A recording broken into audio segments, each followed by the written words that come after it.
نداء لعديم الدم، نداء لعديم المسؤولية، نداء لعديم الرغبة في المذاكرة، نداء للنويمة، نداء للمسوفين، نداء للناس اللي بتتمرقع، نداء للناس اللي بتسوف وتأجل المذاكرة. حس على دمك يلا، أهلك تعبوا عشانك يلا، ما تنامش 12 ساعة يلا، قوم يلا ذاكر يلا، أهلك بيحبوك وعاوزينك تبقى كويس يلا، وانت مصمم تكسرهم يلا.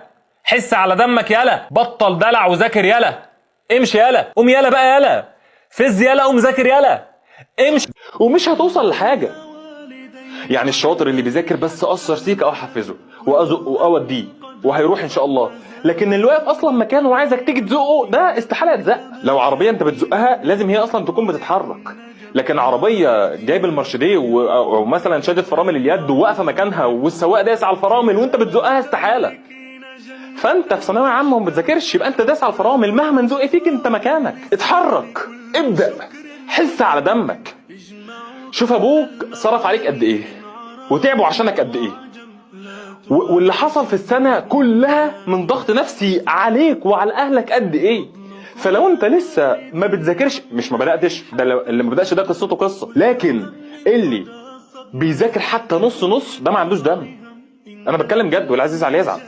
اللي بيذاكر حتى نص نص وبيكروت المذاكره، بيسمع بس مثلا مش بيذاكر او مش بيحل او مش بيتابع او ده ما عندوش دم اصلا. حبيبي بص وراك، شوف الدنيا صعبه ازاي حواليك. لازم تبقى انت بني ادم عايش في وسط اهلك، عارف اللي بيحصل حواليك عامل ازاي. اي حد في ثانويه عامه علمي علوم هو دخل تالتة ثانوي واختار علمي علوم بالذات مش رياضه او ادبي، هو دخل علشان هدف واحد بس، انه يجيب مجموع كبير ويدخل كليه طبيه. وانا مش متخيل ان في حد في علم علوم داخل يهزر او داخل يمشي حاله او داخل علم علوم علشان يدخل كليه، اي كليه غير الكليات الطبيه.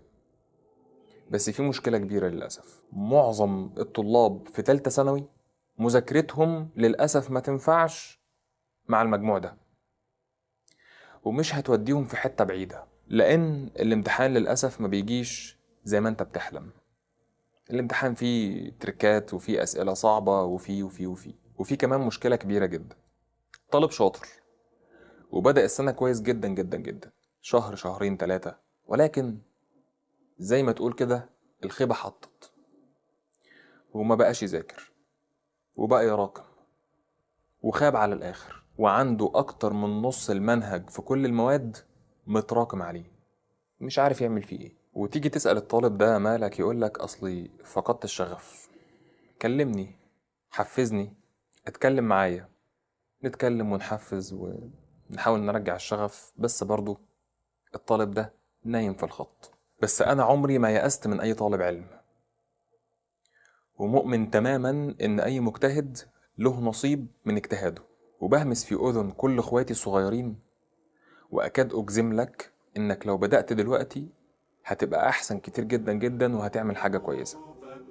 يا صديقي، تقدر تحقق حلمك وتوصل للي بتحلم بيه لو بدأت دلوقتي.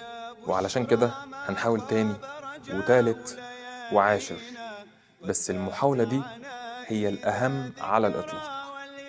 هنحاول وهنوصل إن شاء الله.